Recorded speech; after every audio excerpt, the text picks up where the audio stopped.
Democrat Party media outriders on YouTube, sort of David Pakman type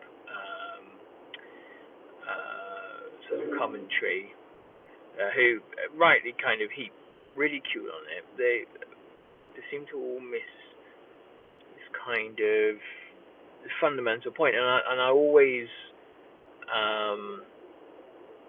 make this point when the centre left ridicules the populist right. They miss an almighty trick. The British did it here. The British centre left did it here with Boris Johnson. It was done with George W. Bush, as you have these kind of blundering idiots on TV who wield immense political power because their base listens to them and their base believes them and identifies with them and resents liberal criticism, basically. They put on this kind of manufactured, kind of yokel, kind of imbecile, upper-class twit performance, which is successful. Then liberal commentators fall for the same trick every single time. You think they'd learn, but no. Anyway, coming away from that, the play for the next half of the year is the delegitimization of the midterm elections, and perhaps the overturning them.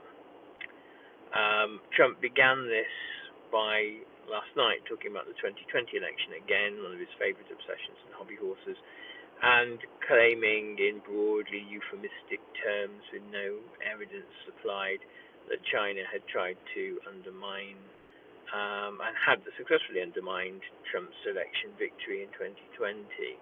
Now, the reason he's doing that isn't just simply his inability to concede any kind of defeat to Joe Biden. It is with the next set of elections in mind, because what Trump does do well is he creates structured narratives for his base to absorb, and also for the kind of the middle section of the American electorate to be sufficiently in doubt about, or sufficiently bamboozled by, that they will hand Trump the kind of benefit of the doubt and say, well, who knows whether there wasn't foreign subversion, and it is to create as much kind of doubt and confusion and uncertainty and overall chaos into the mix that when Trump says that certain races for the two houses are illegitimate, that he can sustain and justify that. Why now? Well, look at the bigger contextual picture. He's had another few days of thrashing around in the Persian Gulf, of instituting 20% tariffs, of going back on the memorandum of understanding with Iran, and this will obviously kind of, I'm guessing, fizzle out at some point in the next few days, as he realizes that his position there and the defeat that he will need to finally absorb are unavoidable realities. So this kind of desperation to find some sort of foreign policy victory is proving utterly fruitless and utterly unachievable. And so instead, as a result, he realizes that his great liability is the American electorate, who take a very dim view of rising gas prices and forever wars. And, for a great many of them, take a very dim view of the annihilation of, I think it was 170 children and obviously countless other war crimes that Trump has perpetrated. Plenty of people in America that have no desire for any of those things. So the threat to Trump is from the American people. He has his own private army in the guise of ICE, and there was some proposal the other day for the funding of some internal anti-communist efforts to the tune of, I think, $300 billion. The $300 billion is, a more than some of the most powerful nations in the world spend on the entirety of their military. What would this be spent upon? The development of an American surveillance state, the development of an American police state, and it would be directed because communist amongst the Trump base is code basically for the Democrats, which is obviously the most ludicrous. In a party with multimillionaires like Nancy Pelosi, it's one of the most ludicrous assertions of all.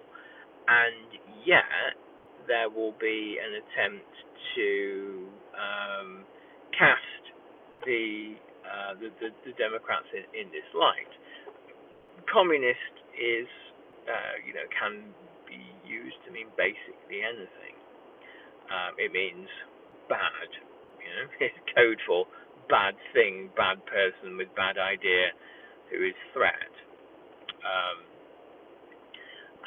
And so, if that funding is secured, and that's quite an if, but if that funding is secured, it will have dire implications for the United States of America, for American democracy and civil society.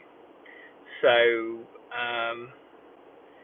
will he have a go at Cuba? Will Cuba be next? I mean, Cuba is under siege, under economic blockade.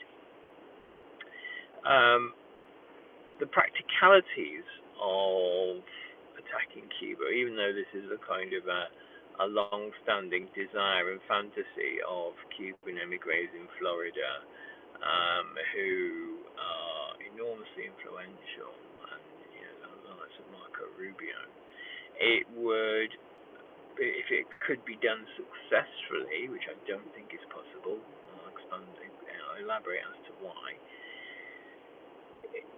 It would, I doubt it would do much for Trump's ratings except amongst Cuban emigres in Florida. And I don't think there's much of an appetite for invading Cuba. I think if it didn't work out, and that's a far greater chance of it not working out, because there's no kind of theory of victory there, then America would be drawn into some sort of endless quagmire there. Why might it not work out? Well, it's a pretty mountainous island. It's small, and yet think of the resources that would need to go into controlling it. They might try something like they did in Venezuela. They might try to kidnap Raul Castro or other members of the leadership, and then hope that somebody like a Delcy Rodriguez type character would emerge that they can control. I'm not sure that would be the result. If you try to garrison Cuba, if you try to do it that way, what do you have to put in there? 100,000 troops, something like that. And then you have a country that's again been preparing for this moment since about 1959, 1960, and a fiercely independent and proud people who will,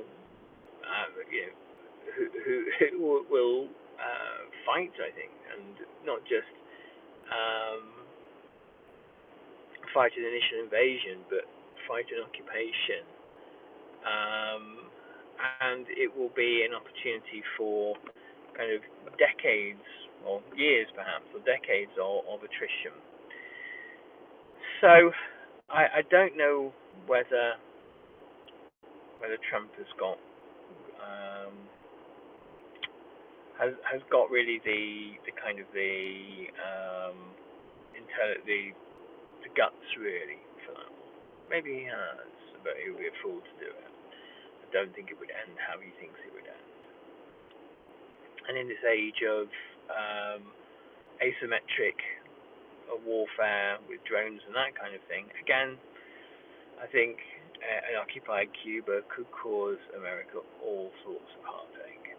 So I think that probably what we're going to see is the real next target of Trump are going to be the American people themselves. So solidarity to everyone for what I think comes